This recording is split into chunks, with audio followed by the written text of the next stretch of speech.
Hello everyone, स्वागत है आपका आज की क्लास में और मैं हूं आपका नेट वाला भैया। हाँ जी, चलिए करते हैं आज की क्लास की शुरुआत। लास्ट क्लास में हम लोगों ने देखा था जी क्या अकाउंटिंग के कन्वेंशंस को हमने कंप्लीट किया था, नहीं?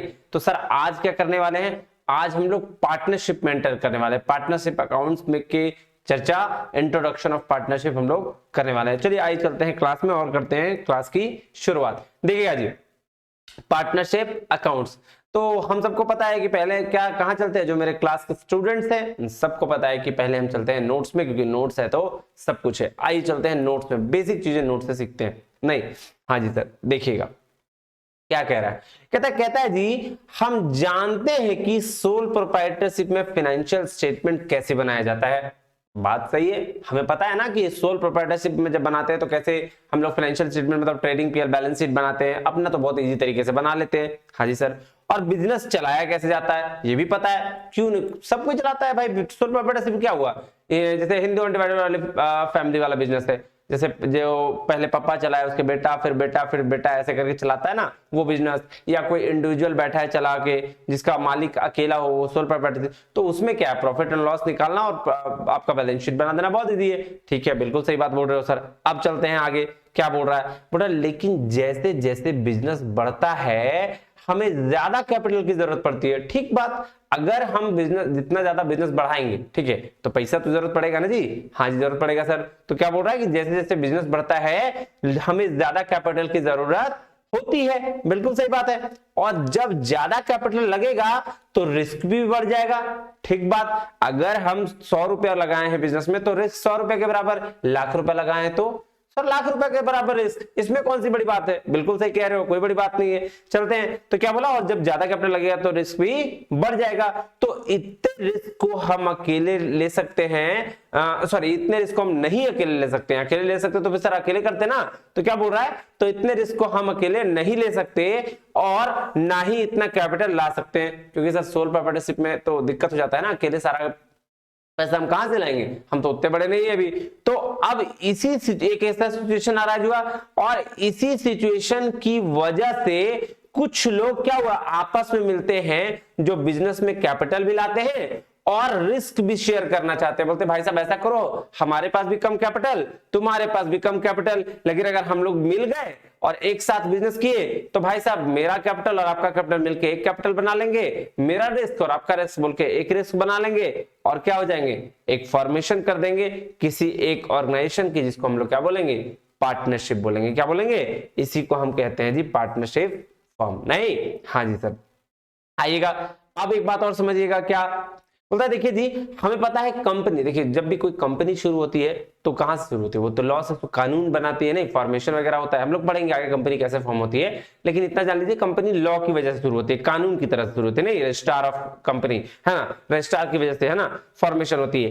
एलएलपी लिमिटेड लायबिलिटी पार्टनरशिप, ये भी पढ़ना में एक्ट में, तो ये भी कैसे शुरू होती है, ये भी लॉ से शुरू होती है। लेकिन एक जो पार्टनरशिप स्टार्ट होता है वो सिर्फ पार्टनर से स्टार्ट होती है, नहीं पार्टनरशिप के लिए ऐसा कोई कानून नहीं है, एक्ट बना हुआ है, लेकिन ऐसा कंपलसरी नहीं है कि भाई तुमको रजिस्ट्रेशन कराना पड़ेगा। ठीक है, ऐसा कोई कंपलसरी नहीं है। तो क्या बोल रहा है, देखिए जी हमें पता है कंपनी शुरू होती है लॉ से, एलएलपी भी स्टार्ट होती है लॉ से, बट पार्टनरशिप स्टार्ट होती है जी पार्टनर से, नहीं पार्टनर से स्टार्ट होती है। तो क्या बोल रहा है कि आइए पार्टनर्स के सबसे पहले टाइप समझे कि कितने तरह के पार्टनर्स हो सकते हैं। तो let's start the getting types of partners. आइए एक एक करके पार्टनर के टाइप्स को भी हम पढ़ते हैं। देखिएगा जी, सबसे पहला पार्टनर होता है एक्टिव और मैनेजिंग पार्टनर। अब जो एक्टिव पार्टनर और मैनेजिंग पार्टनर क्या हुआ कि सर जो एक्टिवली काम करता है, कहां, फॉर्म में, नहीं पार्टनरशिप फॉर्म में, जो एक्टिवली काम करता है, एक्टिव इंटरेस्ट के साथ काम करता है, प्रॉफिट एंड शेयर में हिस्सा लेता है, ठीक है, बिजनेस को चलाने में मदद करता है, वो सारा क्या, वो एक्टिव पार्टनर होता है। आइए देखिए क्या लिखा हुआ है, कह रहा हो active partner is who takes active interest, active interest लेता है, takes share and profit, shares in profit and loss, बिल्कुल सही, बिजनेस को चलाता है, carries business, and if he retires then he must be give public notice otherwise he will be liable for all the things।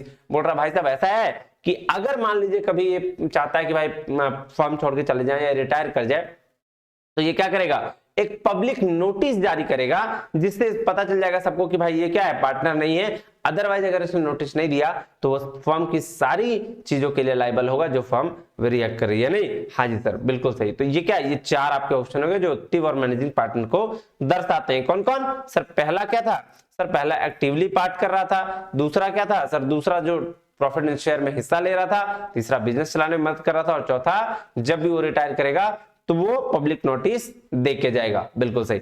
अब दूसरा है जो sleeping partner. Sir नाम ही स्लीपिंग है, स्लीपिंग है, इसी को बोलते हैं डॉर्मेंट पार्टनर। नहीं, हाँ, तो स्लीपिंग और डॉर्मेंट पार्टनर, नाम ही क्या सर, सो रहा है, तो ये एक्टिव पार्ट कहां से लेगा? अब जो बच्चे सो रहे हैं वो एग्जाम कहां से निकालेंगे? सिंपल सी बात है, वैसा ही कुछ ऐसा है। नहीं, हाँ जी, तो क्या बोल रहा है?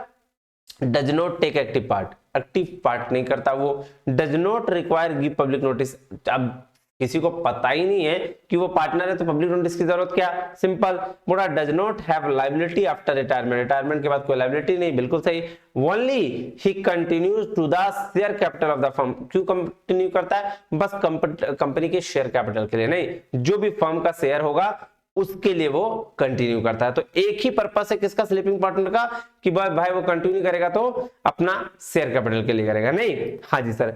अब तीसरे तरीके का पार्टनर जो हो सकता है, जिसको हम लोग नॉमिनल या ऑस्टेंसिबल पार्टनर बोलते हैं। ये कैसा पार्टनर है सर? ये ऐसा पार्टनर है जो नाम मात्र का है, मतलब पहचान है इसकी, इसको प्रॉफिट से कोई मतलब नहीं, इसको पैसे से कोई मतलब नहीं है, लेकिन इसकी लायबिलिटी तो सर, लायबिलिटी तो बनती है। अगर मान लेते हैं, सपोज करिए आप किसी फर्म है और आपके फर्म के जो नॉमिनल पार्टनर है वो अमिताभ बच्चन है, तो अमिताभ बच्चन पैसे तो नहीं लेंगे, अरे वो अलग बात है, वो अलग चीज है, लेकिन कंपनी के शेयर में पैसे नहीं लेंगे, ठीक है, वो नाम के लिए हैं, वो प्रॉफिट एंड लॉस में कोई हिस्सा नहीं मांगेंगे। लेकिन बाहर के लिए, चूंकि वो आपकी फर्म को प्रमोट कर रहे हैं, तो वो आउटसाइडर्स के लिए क्या है? लाइबल हो जाएंगे। मतलब अगर कोई तरह की दिक्कत आएगी तो भाई अमिताभ बच्चन पे ब्लेम आ जाएगा। तो सबसे पहले क्या बोल रहा है? पहला, who gives his name only to the organisation, अपने ऑर्गेनाइजेशन को सिर्फ नाम देते हैं और कुछ नहीं देते हैं। तो Amitabh Bachchan is a big brand, मतलब उसको तो शहंशाह कहते हैं। नहीं, हाँ, तो वो सोच लीजिए।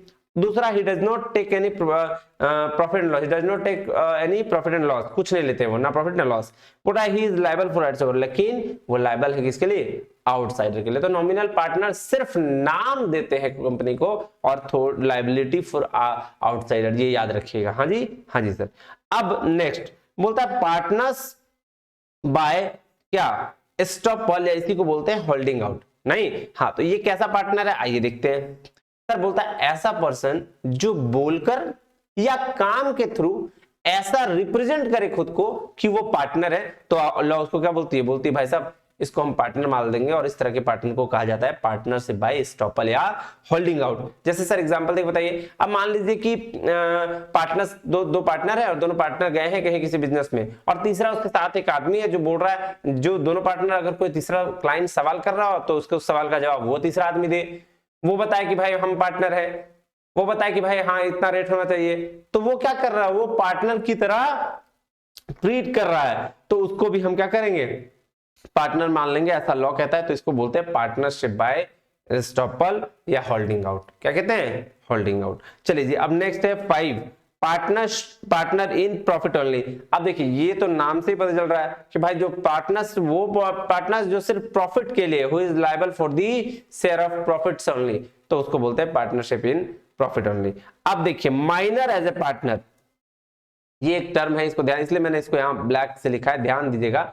बोला देखिए, वैसे तो माइनर अलाउड नहीं है किसी भी चीज के लिए, लेकिन सेक्शन 30 ऑफ पार्टनरशिप एक्ट ये कहता है, सेक्शन 30 ऑफ पार्टनरशिप एक्ट क्या कहता है? देखिएगा, कहता है, ये कहता है कि माइनर बेनिफिट्स के लिए पार्टनर बन सकता है। अब माइनर बेनिफिट्स के लिए मतलब जो भी फर्म से मिलने वाले बेनिफिट्स हैं उसके लिए वो पार्टनर बन सकता है with the consent of all the partners, अगर सब पार्टनर की सहमति हो तो।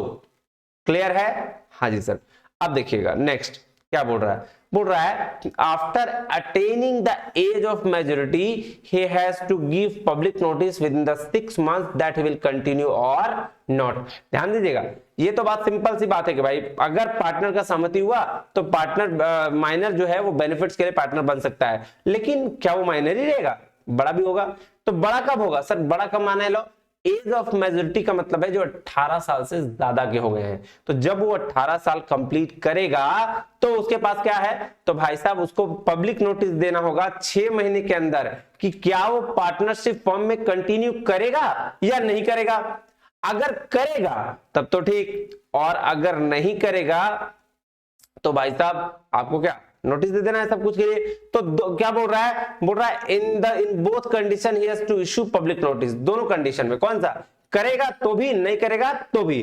अगर बोल रहा है if he did not issue any public notice till 6 month, अगर सपोज करिए कि वो बदमाश बच्चा है, 18 साल के बाद भी उसको समझ नहीं आ रही, मजाक में बना रहा है, तो वो क्या होगा, तो बोल रहा है भाई साहब ऐसा है, बोल रहा if he did not issue any public notice in 6 month, अगर 6 मंथ में कोई पब्लिक नोटिस इशू नहीं करता है तो then he will be treated as partner, तो उसको पार्टनर की तरह ही ट्रीट कर लिया जाएगा और वो सारी चीजों के लिए लायबल होगा। फिर से रिपीट करते हैं सर माइनर का।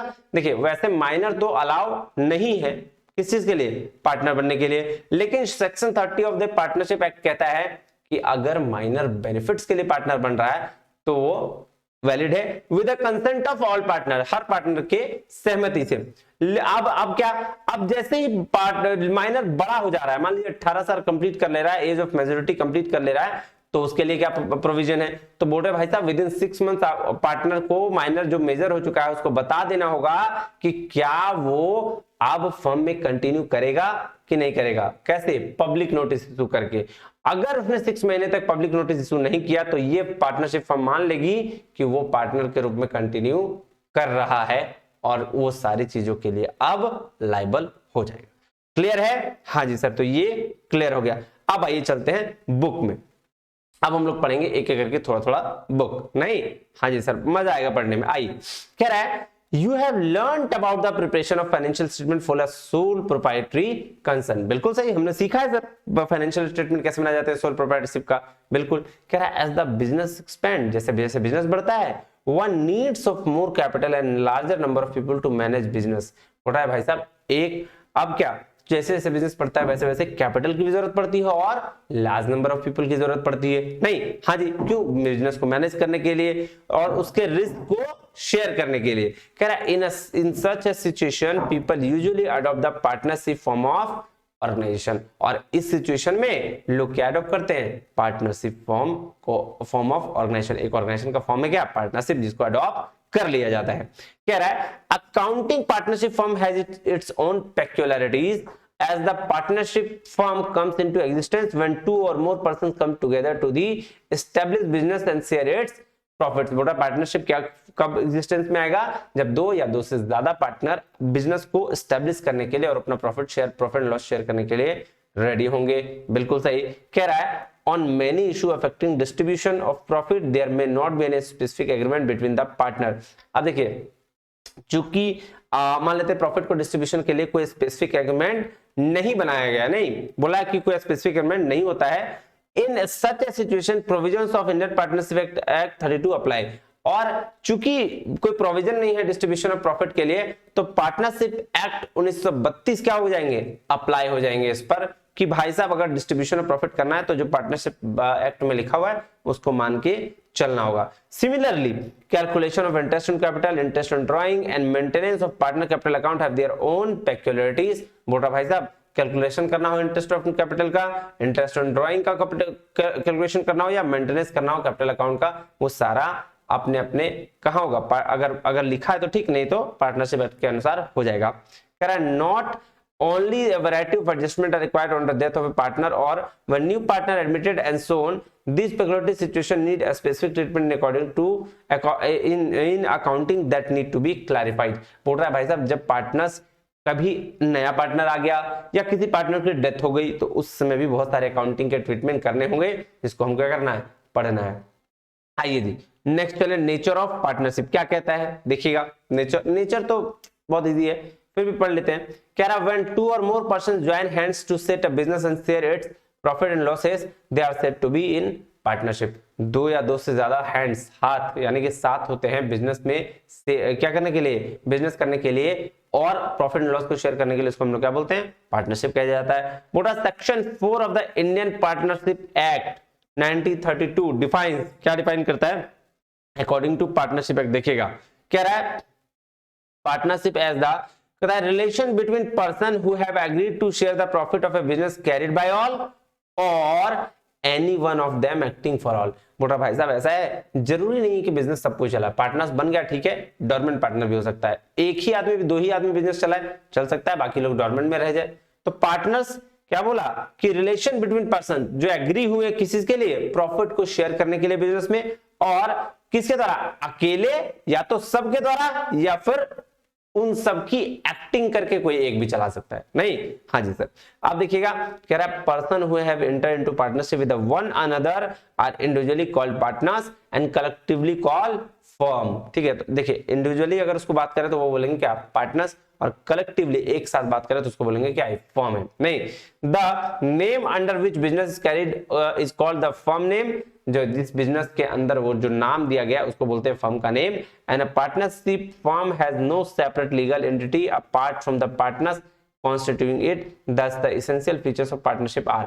बोल रहा है जैसे कंपनी की अपनी सेपरेट लीगल एंटिटी होती है, कंपनी अलग और इसका बिजनेस ओनर अलग, वैसे पार्टनरशिप में नहीं होता। पार्टनरशिप में पार्टनर्स ही सब कुछ होते हैं, किसके लिए, पार्टनरशिप के लिए। अब देखिए क्या हो रहा है, एसेंशियल फीचर्स क्या क्या है, एक एक करके देखिएगा। कह रहा है टू और मोर पर्सन की जरूरत पड़ती है, दो या दो से ज्यादा पर्सन की जरूरत पड़ती है। कह रहा है in order to form partnership there should be at least two person coming together for a common goal.